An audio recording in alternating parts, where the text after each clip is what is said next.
नमस्कार, आप देख रहे हैं न्यूज 24 एक्सप्रेस और मैं हूं नेहा परिहार आपके साथ। आइए रुक करते हैं आज की मुख्य खबरों की ओर।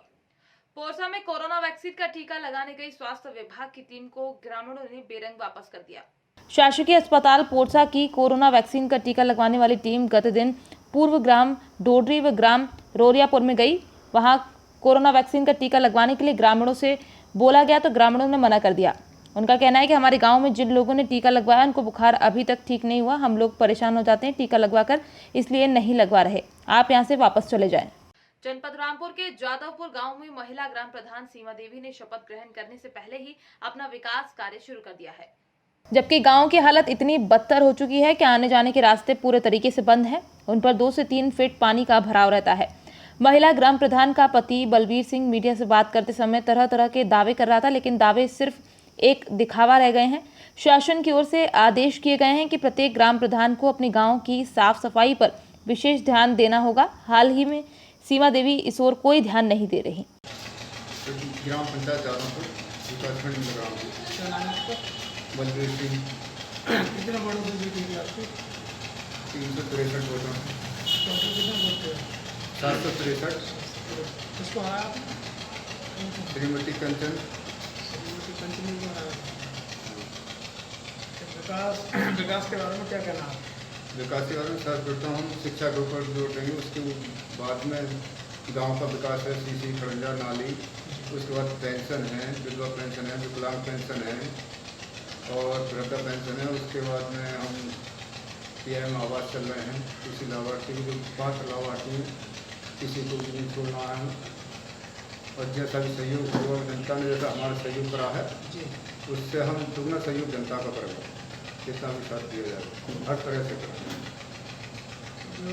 जिसका जो गरीब लोगों के लिए जो आवास मिल रहा है सरकार कुछ लोग ऐसे जिन्स के लिए हाँ, बहुत से लोग हैं जिन्हें आवास नहीं प्राप्त हुए, उनको आवास दिलवाएंगे सरकार द्वारा। शौचालय के संबंध में शौचालय से ज़्यादा आदमी नहीं रहे, जैसे होंगे लगभग 20-30 आदमी, उनको शौचालय भी दिलवाएंगे। सिर्फ गाँव में साफ सफाई के लिए साफ सफाई अभी कराई है हमने पूरे गाँव की और सैनिटाइजर हुआ है। ये सैनिटाइजर पहली बार हो रहा है या इससे पहले दूसरी बार हो रहा है? दूसरी बार हो रहा है। बिजनौर के थाना नूरपुर क्षेत्र के गांव रहटा बिल्लोच में कुछ दबंगों ने मामूली बात को लेकर खूनी संघर्ष हो गया। बताया जाता है कि दोनों पक्ष एक ही समुदाय के हैं। दोनों पक्षों में जमकर लाठी डंडे चले। घटना में घायल हुए एक युवक की उपचार के दौरान मौत हो गई। पुलिस ने 2 आरोपियों को। क्या नाम है तुम्हारा? क्या घटना घटी है आपके साथ? हम घर में बैठे थे, हमें बुलवाया तो 7 बजे टाइम था और भाई गाड़ी हटा लो। मैं गाड़ी हटाने चला गया, पीछे से वार कर दिया, हम उस पर लठ मारे, राड मारी मुझे। कितने लोग थे वार करने वाले? ये 8-9 आदमी थे। तो क्या हुआ उसके बाद? उसके बाद जब किसी बस्ती वाले ने ना उठाया मुझे तो मेरा बच्चा लड़का गया, उसके भी राड मार दी वो जान से। तो वो हो गया, खत्म हो गया। बच्चा खत्म हो गया? बिल्कुल खत्म हो गया जी। अब मैं भी सीरियस में, मेरा भाई भी एक दूसरा वो भी तकलीफ में हो गया, उसके ज़्यादा है। एक मर गया, एक वो भी सीरियस में, मेरा भाई भी। मैं भी ऐसे ही बहुत कुछ ज़्यादा, किसी बस्ती वालों ने नहीं बचाया मुझे। कोरोना महामारी ने जामताड़ा जिले के नाई समाज के सामने अब भुखमरी की स्थिति पैदा कर दी है। नाई समाज के लोग सैलून चलाकर अपने परिवार का भरण पोषण करते थे। पिछले 1 वर्ष से नाई समाज के लोग लॉकडाउन का दंश झेल रहे हैं। पिछले वर्ष में कुछ महीने ही सैलून खोले पाए थे। इस वर्ष भी लॉकडाउन में भी आर्थिक स्थिति डगमगा गई है। जामताड़ा जिले में 27,000 नाई समाज के लोग हैं। सैलून बंद होने से नाई समाज अब अपनी पुश्तैनी धंधे को छोड़कर बोरा सिलाई कर रोजी रोटी कर रोजगार में जुटे हैं। हमारे में आज हमारे नाई भाइयों पर भारी संकट आ गया है। भुखमरी का शिकार हो गया है लोग, मैंने खाने पीने के लिए मोहताज है। सैलून बंद रहने के कारण इधर मकान मालिक उस कारीगर पर दावा कर रहा है कि भाड़ा दो, बिजली बिल दो, फलना दो। अपने तो दुकान बंद है, भुखमरी के शिकार है। खाना पीना परिवार अपना ढंग से नहीं चला पा रहा है। इस पर कोई भी पदाधिकारी या उपायुक्त महोदय इसके विषय में कोई हम लोग के लिए चीज़ नहीं कर रहा है, उपाय नहीं कर रहा है। कैसे हम लोग जिएंगे? आने वाला दिन बहुत भुखमरी इस तरह का हालत रहा था, मैंने दुर्गतिमय है। न राशन की व्यवस्था है, न कुछ व्यवस्था है। इसलिए हम उपायुक्त महोदय से निवेदन करेंगे कि हमारे नाई मतलब जितना भी सैलून में या फुटपाथ पर काम करता है जिसकी भुखमरी का शिकार है उस पर विचार करके उसके खाने का व्यवस्था किया जाए ताकि आने वाले दिन उसका अपना बाल बच्चा का भरण पोषण कर सके। क्या नाम है आपका? जुराज भंडारी। जो नाई समाज के ऊपर जो संकट आई है इसमें देखने वाला कोई नहीं है, क्योंकि आज जो हालत है नाई की, दूसरे के पास कर्ज लेके चलाते हैं, लेकिन कितने दिन तक चलाएंगे वो कर्ज। बच्चों की भविष्य, अपना भविष्य तो ख़त्म हो गया है, लेकिन सरकार जो दे रही है चावल, उससे घर संसार तो चलेगा नहीं, क्योंकि उसके अलावा और जो अभी नाना रकम के बीमारी भी हो रहा है, वो बीमारी से भी आदमी जैसे 2 घर 3 घर ज्वर बुखार बहुत तरह का होता है, और खाने के लिए मान लीजिए चावल दिया चाहे गेहूं दिया तो उससे गुजारा तो चलेगा नहीं, उसमें तेल दाल और कुछ कमाई नाई का है ही नहीं, ना कमा पा रहे हैं ना कुछ कर पा रहे हैं। देखने वाला ना सरकार की तरफ से, ना सेंट्रल सरकार देख रही है, ना राज्य सरकार देख रही है, ना यहाँ का जो उपायुक्त हैं वो भी देख रहे हैं। कोई अधिकारी को होना चाहिए क्या हमारे सेवक जो आज बाल दाढ़ी बनाता है, हमारा सेवा करता है, आज शरीर को मालिश करता है या कोई चीज़ करता है, हम से नौकरों को नौकर हैं और उसका कोई चीज़ का सुविधा नहीं मिल रहा है। आज कम से कम सुविधा मिलना चाहिए। जिस माने जब से बच्चा होता है और जब तक मरता है नहीं, तब तक हम लोग उन लोग को सेवा करते हैं, और आज हम लोग भूखे मर रहे हैं। तो आज समाज को देखने वाला कोई समाज आगे नहीं बढ़ रहा है। आज हम लोग कहाँ जाएं? सरकार से विनती करते हैं कि हमारे समाज को देखे, और नहीं तो एक दिन ये नाई समाज सैलून को छोड़कर दूसरे काम पर चले जाएगी, क्योंकि 1 साल में 9 महीना 10 महीना अगर बंद रहा सैलून तो क्या करेगी ये समाज, ये नाई करने वाला। इसलिए हाथ जोड़ के विनती करते हैं, सरकार से दरख्वास्त करते हैं क्या ऐसी कुछ योजना दें हमारी नाई कार्यक्रम के लिए, जो पेट चले और सब कुछ चले। क्या नाम है? रमेश भंडारी। भंडारी जॉब सर कहिए। आपका मोहन भंडारी। पहले क्या काम करते थे, अभी क्या कर रहे हैं? आप दाढ़ी बनाते थे और सब नाइट सैलून चलता है, सब यही सब करते हैं। क्या कर रहे हैं अभी? हाँ, कितना उम्र हुआ? उमर 80। बोरा सीख करके कितना पैसा कमा लेते हैं? 20 रुपया। कितना कमाई होता है रोजगार? 20-30 रुपया। 2-4 खाली घर चलाने वाले 2-4 पैसा होता है, 2-4 रुपया। सरकार से क्या क्या मिलता है आपको? सरकार से क्या क्या मिलता है? सरकार से हमको कुछ नहीं, खाली वृद्धा पेंशन मिलता है। बस।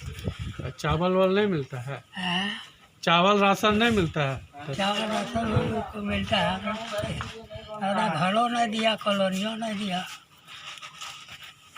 उज्जैन सांसद अनिल फिरोजिया ने मालीखेड़ी गांव का दौरा किया, जहां पहुंचकर सांसद ने पारधी समाज के वरिष्ठ लोगों से चर्चा की और वैक्सीनेशन के फायदे बताए, और समाज के वरिष्ठों को टीकाकरण सांसद की मौजूदगी में करवाया गया। जिसके बाद सांसद ने गांव के घर घर पहुंचकर लोगों से टीका लगाने की अपील की। इस मौके पर मीडिया से बातचीत करते हुए सांसद ने कहा कि टीकाकरण को लेकर ग्रामीणों को भड़काया गया था, जो भी इस कार्य में दोषी पाया जाएगा उनके खिलाफ कार्यवाही की जाएगी। स्वास्थ्य विभाग की संविदा कर्मियों की हड़ताल के बारे में पूछने पर सांसद ने कहा कि व्यवस्था बनाई जा रही है, मेरी सभी समस्त स्वास्थ्य कर्मियों से अपील है कि वे हड़ताल पर ना जाएं। चाहे सुप्रीम कोर्ट से लेकर लोअर कोर्ट तक जज हो और स्वयं वैक्सीन लगाते हों, वैश्विक महामारी के दौर में निश्चित रूप से जो लोग इस व्यवस्थाओं में लगे हैं उनकी काफ़ी हद तक सुरक्षा हुई है।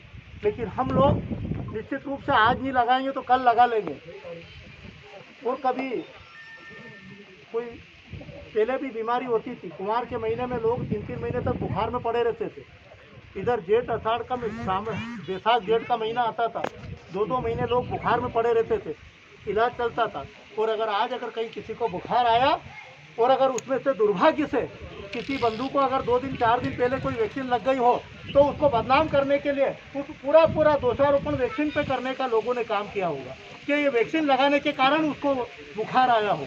निश्चित रूप से ये इतने बड़े लोग, इतने जो साइंटिस्ट, इतने बड़े लोग, वैज्ञानिक लोग जो सबसे पहले वैक्सीन लगा रहे हैं, इतनी बहनी जो हमारे अस्पताल के सारे डॉक्टर जो 24 घंटे पॉजिटिव मरीजों के इलाज में लगे रहते हैं, हमारा नर्सिंग स्टाफ पूरा उस इलाज में लगा रहता है, उनको वैक्सीन लगने के बाद आज वो सब लोग स्वस्थ हैं। अगर वो किसी चीज़ का परिणाम है तो वैक्सीनेशन का परिणाम है, वो वैक्सीन लगाने के कारण सुरक्षित है। मैं आपके सामने 45 दिन हो गए, 45 घंटे घर पे ढंग से बैठ नहीं पाए। हम पूरे 2 महीने से आप लोगों के बीच में अस्पतालों में जा कर के आप लोगों और पेशेंटों से मिलना, प्रशासन के बीच में काम करना, अगर ये कोई आप लोगों के सामने हम सही सलामत हैं तो हमको भी 2 डोज लगाए वैक्सीन का परिणाम है। आज मालीखेड़ी में भले ही आप लोगों को कोई गलतफहमी हो गई हो और उसको दुष्प्रचारित किया हो कि मालीखेड़ी के लोगों ने प्रशासन को भगा दिया, ये वैक्सीन का विरोध किया, लेकिन आप लोगों को मैं जानता हूँ, मेरे गांव से 3 किलोमीटर दूर पूरब में, पश्चिम में, उत्तर में, दक्षिण में सब आपके समाज के लोग मेरे पास में रहते हैं। आप लोग निश्चित रूप से आपकी देवी की कसम खा के कहो, आप लोगों को 4 दिन से वैक्सीन लगी हुई है, कोई जरा सा भी बुखार आया? क्यों पटेल साहब, सरपंच साहब, क्यों इन्होंने ख्याली देवी माने देती थी? ये इनके समाज के खास ये कर्मदार है। तो आप क्या पटेल साहब का ही नाम है? मेरा नाम है सर का हिमांशु जी पटेल साहब, आप दोनों हाथ उठा करके अपनी देवी की कसम खा के सबको संकल्प दिलाएं गाँव वालों को कि आज प्रशासन की 150 वैक्सीन, एसडीएम साहब को 100 वैक्सीन और मंगाना पड़ेगी। आज हमारे मालीखेड़ी के जितने भी भाई बहन बंधु, हमारी माता और हमारे आशीर्वाद दाता जितने लोग हैं, सभी लोग वैक्सीन लगाएंगे। संकल्प लें हिमांशु जी पटेल साहब के साथ, ताली बजाकर पटेल का समर्थन करें। और आप लोगों से मैं यही आग्रह करता हूँ, आप वैक्सीन लगाएं, सुरक्षित रहे और निश्चित रूप से हमारे इस उनेल और पूरे नागदा विकासखंड के सभी नागरिकों को सुरक्षित रखने में निश्चित रूप से इस राष्ट्रभक्ति में आपका ये कदम माना जाएगा। आपसे, आप लोगों से इसी विश्वास के साथ, इसी अपेक्षा के साथ अपनी बात समाप्त करता हूँ। एक बार फिर आएंगे आपके यहाँ और 100% वैक्सीनेशन हो जाएगा, सभी लोग वैक्सीन लगा देंगे। वैक्सीन खत्म हो जाए, 5:25 बज जाएंगे, एसडीएम साहब कल परसों फिर बुला लेंगे, पूरी वैक्सीन हो जाएगी और 2 महीने बाद आप लोग खबर करके हमको बुलाना। मैं, सांसद जी और प्रशासन के लोग आप लोगों का एक बार फिर सम्मान करने के लिए आएंगे कि आपने ऐसे कोरोना को हराने में आपका फिर आप मील का पत्थर साबित हुए। एक बार पुनः आप लोगों का अभिनंदन करते हुए, आप लोगों को बधाई देते हुए मैं अपनी बात समाप्त करता हूँ। जय। मैं आदरणीय अनिल जी फिरोजिया साहब से निवेदन करता हूं, वो भी हमारा मार्गदर्शन प्रदान करें।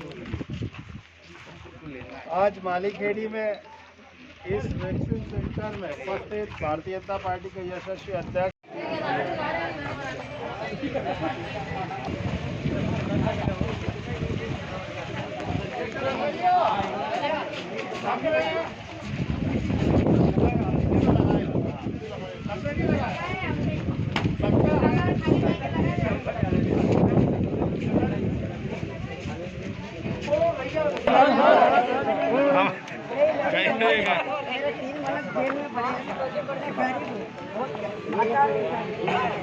परसों वाले झगड़े में, हाँ झगड़े में 3 आदमी मेरे जेल में पड़े हैं।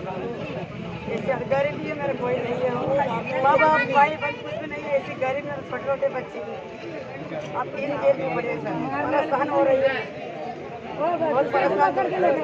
आप नहीं मान तो मैं झोपड़ा देखे जाओ तब तक। हमारा अध्यक्ष है अच्छा, आप लोगों ने वैक्सीन लगाया? अभी लगाया सर, आज लगाओ। आप मारो निवेदन है बेन, टीका लगा लो, जब हम लोग भी सुरक्षित है लगा मेरी गाड़ी आएंगी, आगे हम चले जाओ, आधार कार्ड निकाल बेटा सबके लगवा है ना, लगवा लिया सर, पक्का नहीं लगा, यहाँ पे नहीं लगा, नहीं लगा। ये लगवाएगा अभी अनंत क्या तैयार कर रहे हूँ, ये डर रहे हैं भाई साहब क्या मेन क्या है, टीके लगाने से आप भी सुरक्षित रहोगा, उसका साइड इफेक्ट कुछ भी नहीं है। वो मारने वाले हाथी ऊपर अरे कोई नहीं मारे, अरे आधे घंटे में हमारे लगे 2-2 टीका लगे हमारे। हमारी बहन अगर सुरक्षित रहेगी तो हमारे आशीर्वाद कौन देगा? नहीं आपने वोट से लगा लिया, लगा दो, कर दो लगा दो। मोहन भैया का लगा दे करते मोहन भैया को जब लगेगा जब आप लगवाओ इसको लगा लिया, हमने लगा लिया, सब लगाओ मोहन, नहीं लगवाते मेरा हाथ से हाथ जोड़ के निवेदन है, लगवाना नहीं, सब सुरक्षित रहो। देखो ले लो अपने पास लगाओ, लगा लिया हम सबने मालीखेड़ी में मैं आज और मेरे भारतीय जनता पार्टी के अध्यक्ष जी आए हैं और यहाँ पे जन जागरण कर रहे हैं, क्योंकि आप सभी को मालूम है कि 2-3 दिन पहले यहाँ पे विवाद हो गया था और प्रशासन के लोगों को वापस जाना पड़ा था। तो हमने कारण पूछे कि क्या हुआ, तो कुछ गलतफहमियाँ हो गई थी, कुछ गलत धारणाएं भी रहती हैं, भड़का दिया जाता है। तो यहाँ आके हमने जन जागरण करा। हमारे पटेल साहब यहाँ पे बागली समाज के हैं, सभी बुज़ुर्गों इन्होंने भी पहल करी और यहाँ आए और सबको इन्होंने सबसे पहले वैक्सीनेशन करवाया और लोगों को हमने ये मैसेज दिया कि भाई वैक्सीनेशन करने से आप लोग सब स्वस्थ रहेंगे, कोरोना संक्रमण को हराने में हमको आसानी होगी। आप भी सुरक्षित रहें, परिवार को भी सुरक्षित रखें और अपने समाज को भी सुरक्षित रखें, क्योंकि वैक्सीनेशन साइंटिस्टों ने भी बोला है और डॉक्टरों ने भी बोला है कि जो अगर वैक्सीनेशन हो गया तो ये संक्रमण फेफड़ों को ज़्यादा संक्रमित नहीं करेगा, ज़्यादा नुकसान नहीं करेगा और आदमी स्वस्थ रहेगा। वैक्सीनेशन ज़रूरी है। तो ये जन जागरण अभियान भारतीय जनता पार्टी का भी चल रहा है और मैं भी आया हूँ और गांव-गांव हमने शुरुआत करी है। कल भी मैं शहर में वार्ड में भी गया था, वहाँ पे भी जन जागरण करा। 45+ हमारे जितने भी लोग हैं, बुज़ुर्ग हैं, हम उनको प्रेरित कर रहे हैं कि आप अवश्य वैक्सीनेशन लगाएँ ताकि आप लोग सुरक्षित रहें और इस महामारी से हम लड़ के जीत सकें। सांसद जी, आपके यहाँ पे ग्रामीणों से भी चर्चा हुई है, अधिकारी भी आपके टच में रहे हैं, पूरे मामले को लेकर क्या रीज़न रहा और क्या पूरी घटनाक्रम को आप समझते हैं? घटनाक्रम को कुछ गलत फहमियाँ थी, गलत जानकारियाँ भड़का दिया जाता है, उससे ये माहौल बना था। बाकी ऐसा कुछ भी नहीं, सब ग्रामीण लोग आज खुद बढ़ चढ़ के आए हैं और सब वैक्सीनेशन कर रहे हैं। तहसीलदार ने अपशब्द बोले थे, राशन और जेल पहुँचाने की धोल थप्पड़ दी थी, उसके बाद विवाद बढ़ा। ये वीडियो हाँ, ये अभी जांच मैंने बोला है कि भाई कार्रवाई होगी, कुछ जांच कर रहे हैं, उसमें जांच हो रही है और अगर दोषी होते हैं तो उन अधिकारियों पर कार्रवाई भी करेंगे, कोई दिक्कत नहीं। सांसद जी, 18+ में जो ऑनलाइन वाला चल रहा है, इसमें फ्री फॉल का केंद्र सरकार कर चुकी है, लेकिन अपने जिले में अभी तक हुआ है। आदेश इसको नहीं है, लेकर इसको लोग लेकर डेली वैक्सीनेशन सेंटर पहुंच रहे हैं, लेकिन उन्हें बेरंग लौटना पड़ रहा है। माननीय मुख्यमंत्री से भी चर्चा हुई है, माननीय केंद्रीय स्वास्थ्य मंत्री से भी चर्चा हुई है। पहले हमारा टारगेट है कि हम पहले 45+ को कर दें, उसके बाद हम उनको भी ला रहे हैं, क्योंकि सबकी सुरक्षा करना हमारी नैतिक जिम्मेदारी है।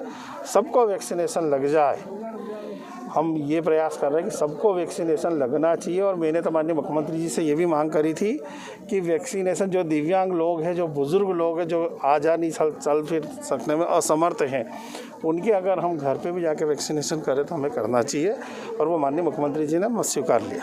18+ में ये हो रहा है कि ऑनलाइन में भोपाल, इंदौर, रतलाम तक के लोग नागदा आके लगा जा रहे हैं। ऐसे नागदा या जो भी स्थानीय विधानसभा है, वहाँ के लोग वंचित हो रहे हैं। ये बिल्कुल सही बात है, आप जो जानकारी दे रहे हो, ये बात हमारी बैठक में आई थी और हम इसके ऊपर भी काम कर रहे हैं कि हमारे जो युवा हैं उनको उनका रजिस्ट्रेशन होके और उनको जल्दी से जल्दी वैक्सीनेशन। जी, प्रदेश के बहुत से संविदा कर्मचारी हड़ताल पर हैं, कहीं ना कहीं उसको उनको लेकर स्वास्थ्य का जो हमारे स्वास्थ्य कर्मी हैं वो हड़ताल पे है। कल भी उन्होंने मुझे ज्ञापन दिया, मैं खुद ही चला गया था उनसे मिलने और उन्होंने मेरे से अपनी समस्या बताई और हम माननीय मुख्यमंत्री जी से बातचीत कर रहे हैं। अब जादू की छड़ी तो है नहीं कि एकदम ही सब पूरा निर्णय हो जाए, उसके लिए विचार विमर्श और जो भी अरेंजमेंट करना पड़ता है सरकार को वो कर रही है, उसके बाद निर्णय होगा। मैंने उनको यही बोला कि आप हड़ताल पे मत जाओ, क्योंकि आपने इतने अच्छे काम करे, इतना सहयोग करा है आपदा में, आपकी ज़रूरत है। और माननीय मुख्यमंत्री जी तो उस दिन क्राइसिस बैठक में आके बोल भी गए हैं कि वो अब पूरे ज़िले के आदिवासी लोग तक के स्वास्थ्य के ऊपर ध्यान देते हुए उसको अपडेट करेंगे। और भर्तियां भी अभी 1000 भर्तियां करी है, तो उनका ये कहना था कि हमको नियमित करो, तो उस पर विचार हो रहा है थोड़ा। उसमें कहीं ना कहीं उनका भी जायज़ है, कहीं पिछली बार भी उन्होंने सेवाएं दी थी लेकिन उनको नियमितीकरण में नहीं लाया गया था, इसलिए उस तरह का विरोध कर रहे हैं। तो क्या आश्वासन इस तरह से मिल जाए कि वो बिल्कुल सही बात है। अभी विचार चल रहा है, माननीय मुख्यमंत्री से हमारी भी बातचीत हो रही है और वो पॉजिटिव ही उनके ऊपर और विचार करके और उनका अच्छा निर्णय होगा, एक अच्छा निर्णय होगा, ये मैं विश्वास दिलाता हूँ।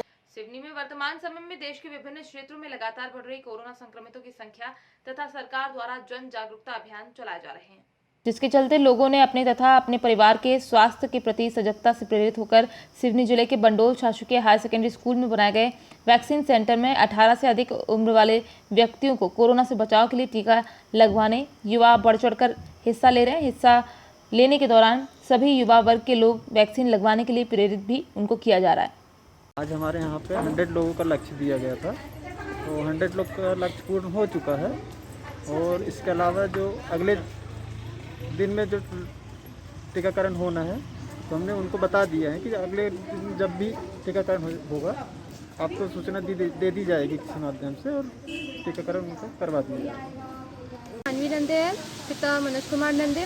मुझे वैक्सीन लगा के अच्छा लग रहा है और मैं अपने दोस्तों को भी बोलूँगी कि आप वैक्सीन लगवाएं, इट्स कंपलसरी। केरागढ़ विधानसभा क्षेत्र के नगर पंचायत गंडई थाना अंतर्गत ग्राम पंचायत ठंडार के पीड़िता एवं उसके बच्चे को जान से मारने की धमकी दी गई और उसके बाद अपहरण कर बलात्कार करने वाले आरोपी को गिरफ्तार करने के लिए 26 मई 2021 को प्रार्थी ने रिपोर्ट दर्ज कराई कि रात करीबन 1:30 बजे ग्राम ठंडार निवासी कृष्णा कुमार जांगड़े एवं चोवाराम टंडन शमशान घाट की ओर ले गए और खेत में कृष्णा कुमार जांगड़े ने जबरन बलात्कार किया और चोवाराम उसके बच्चे को पकड़ कर रखा था। रिपोर्ट पर अपराधियों के विरुद्ध थाना गंडई में अपराध क्रमांक 69/2021 धारा 376 D 365 506 34 भादवी अपराध पंजीबद्ध कर विवेचना में लेकर कार्यवाही में लिया गया। सर बताइए, ठंडार में कोई रेप वाला मामला है। दिनांक 26/5/21 को प्रार्थियों ने थाने में आकर रिपोर्ट दर्ज कराई कि 25/5/2021 के रात के करीबन 1:30 बजे ग्राम ठंडार के कृष्ण कुमार जांगड़े और चोवाराम टंडन ने उसके बच्चे को जान से मारने की धमकी देकर उसको बच्चे का अपहरण और उसकी बच्चे और उसकी मां का अपहरण करके ले गए और रास्ते में जबरदस्ती उसके साथ बलात्कार किया। आरोपी चोवाराम ने उसको पकड़ कर रखा था। रिपोर्ट पर आरोपी के विरुद्ध थाना गंडई में अपराध पंजीबद्ध किया गया। अपराध धारा 376 D 365 506 34 का अपराध पंजीबद्ध कर विवेचना में लिया गया। आरोपी घटना के बाद से रायपुर फरार हो गए थे, जिन्हें तत्काल चंद घंटों में गिरफ्तार करके जेल भेजा गया। कहाँ से गिरफ्तारी हुई थी? गिरफ्तारी इनकी रास्ते से ही हुई है, रायपुर के आसपास से। भागने की कोशिश कर रहे थे। तो न्यायालय में कब पेश किए? कल दिनांक उनको न्यायालय में पेश करेंगे। न्यायालय से सीधे सलोनी जेल खराब। सर नाम निरीक्षक शशिकांत सिन्हा, थाना प्रभारी गंडई। शाजापुर जिले के काला पीपल से कांग्रेस विधायक कुणाल चौधरी ने सरकार की नाकामी पर बरसे और कहा कि मध्य प्रदेश की सरकार कोरोना से हुई मौतों के आंकड़े छुपा रही है, लेकिन सच्चाई कभी छुपती नहीं है। जहां पर मृत्यु दर अधिक है वहां पर कम दर्शाने का प्रयास किया जा रहा है। मध्य प्रदेश में जो हालात हैं वो बद से बदतर होते जा रहे हैं। मौत कभी छुपती नहीं है। एक एक परिवार को मालूम है, एक एक व्यक्ति को मालूम है कहाँ कितनी मौतें हुई हैं। ये बात सरकार के सामने भी रखेंगे। पाने के लिए जिस प्रकार से बाजीगरी लगातार कर रही है, अभी इन्होंने मध्य प्रदेश के अंदर जो आंकड़े देके कहीं ना कहीं छोड़ने की कोशिश करी और उसी का नतीजा है कि जो मृत्यु प्रमाण पत्र है उनको भी बंद कर रखा है। पिछले 1 महीने से मृत्यु प्रमाण पत्र नगर पंचायतों में नहीं बनना, इसका पोर्टल आगे से बंद है। इस प्रदेश के अंदर जो हालात है वो बद से बदतर होती जा रही है। सरकार आंकड़ों, क्योंकि मौत कभी छुपती नहीं है, एक एक व्यक्ति को मालूम है, एक एक परिवार का मालूम है कहाँ किसकी कितनी मौतें हुई है। इसको लेके हम सरकार के सामने भी रखेंगे और कहीं ना कहीं जरूरत पड़ी तो कोर्ट में भी जाके इसको रखेंगे। कोरोना जैसी महामारी के दरमियान जरूरतमंदों की आपूर्ति के लिए पिछले 2 साल की तरह इस बार भी अक्षय पात्र फाउंडेशन द्वारा राहत का हाथ आगे बढ़ाया गया है। जोधपुर में अक्षय पात्र फाउंडेशन एक गैर लाभकारी संस्था है जो कि जरूरतमंदों की सेवा के लिए हर समय यथासंभव उपलब्ध रहती है। वर्तमान में अक्षय पात्र राजस्थान द्वारा राज्य के 9 जिलों में हजारों बेसहारा एवं जरूरतमंदों को पका हुआ भोजन उपलब्ध करवाया जा रहा है। संस्था उपाध्यक्ष श्री रघुपति दास ने बताया कि अक्षय पात्र संस्था जोधपुर शहर के लगभग 15,000 विद्यार्थियों को पिछले 7 वर्षों से मध्याह्न भोजन योजना के अंतर्गत गर्म और पौष्टिक भोजन उपलब्ध करवा रही है। लोगों के लिए अक्षय पात्रा फाउंडेशन द्वारा जरूरतमंदों के लिए इस कोविड काल में जो लॉकडाउन के अंदर लोगों को जो कोई भूखा नहीं सोए मुख्यमंत्री का जो सपना है उनको साकार करने के लिए ये जो कार्य कर रहे हैं, मैं समझता हूँ बहुत ही मानव सेवा के लिए बहुत उच्च स्तरीय कार्य है। ये कार्य करते हुए आज उनका तीसरा दिन है। हमेशा दाल रोटी खिचड़ी और अन्य अलग अलग तरह के व्यंजन बना करके उन लोगों तक घर तक पहुँचाते हैं और रोज़ के 1200 के करीब ये भोजन के पैकेट्स ला के देते हैं।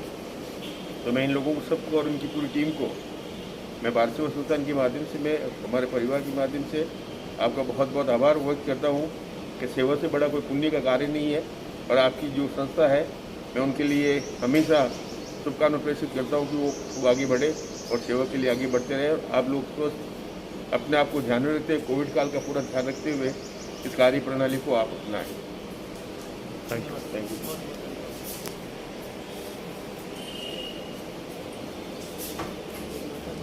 ब्लैक फंगस के इंजेक्शन की कालाबाजारी करने वाले मानव एंटरप्राइजेस के मालिक को उज्जैन कोतवाली सीएसपी पल्लवी शुक्ला ने गिरफ्तार करने में सफलता हासिल की है।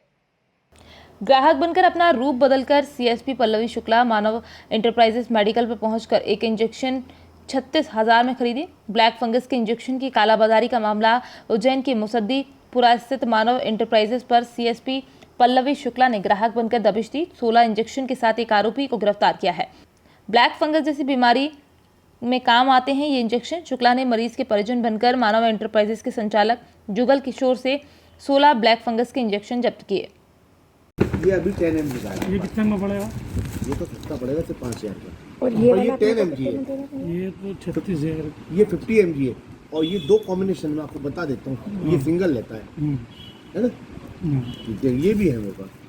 ये 50 mg। ये कितना पड़ेगा? सिर्फ 5,000 का। 10 mg कितनी है? ये 1500 का। और इसके तो 7,800 तो लोग 4 गुना ज़्यादा लग रहा है। ये दो कॉम्बिनेशन है, आप समझ नहीं रहे। हाँ, ये दो कॉम्बिनेशन है और पाउडर लिक्विड में होता है। ये फर्क है दोनों क्वालिटी का। ये तो रेट तो जो इतना ज़्यादा अंतर है, इसमें रेटों का कोई खेल ही नहीं चल रहा है। ला मेरे को भेजो, मैं आपको प्रिस्क्रिप्शन भेजता हूँ। एक ऐतिहासिक सफलता मिली है यहाँ पर। ब्लैक फंगस को लेकर कुछ इंजेक्शन कालाबाजारी करने वाले आरोपी को गिरफ्तार किया है। क्या है पूरा मामला?